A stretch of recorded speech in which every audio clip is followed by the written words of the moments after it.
بسم اللہ الرحمن الرحیم۔ ابو سعید خدری رضی اللہ تعالی عنہ نے فرمایا کہ رسول اللہ صلی اللہ علیہ وسلم عید الاضحیٰ یا عید الفطر میں عیدگاہ تشریف لے گئے۔ وہاں آپ صلی اللہ علیہ وسلم عورتوں کے پاس سے گزرے اور فرمایا، اے عورتوں کی جماعت صدقہ کرو، کیونکہ میں نے جہنم میں زیادہ تم ہی کو دیکھا ہے۔ انہوں نے کہا، یا رسول اللہ، ایسا کیوں؟ آپ صلی اللہ علیہ وسلم نے فرمایا کہ تم لعن طعن بہت کرتی ہو اور شوہر کی ناشکری کرتی ہو، باوجود عقل اور دین میں ناقص ہونے کے میں نے تم سے زیادہ کسی کو بھی ایک عقل مند اور تجربہ کار آدمی کو دیوانہ بنا دینے والا نہیں دیکھا۔ عورتوں نے عرض کی کہ ہمارے دین اور ہماری عقل میں نقصان کیا ہے یا رسول اللہ؟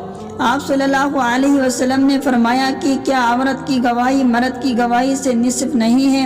انہوں نے کہا، جی ہے۔ آپ صلی اللہ علیہ وسلم نے فرمایا، بس یہی اس کی عقل کا نقصان ہے۔ پھر آپ نے پوچھا، کیا ایسا نہیں ہے کہ جب عورت حائضہ ہو تو نہ نماز پڑھ سکتی ہے نہ روزہ رکھ سکتی ہے؟ عورتوں نے کہا، ایسا ہی ہے۔ آپ صلی اللہ علیہ وسلم نے فرمایا کہ یہی اس کے دین کا نقصان ہے۔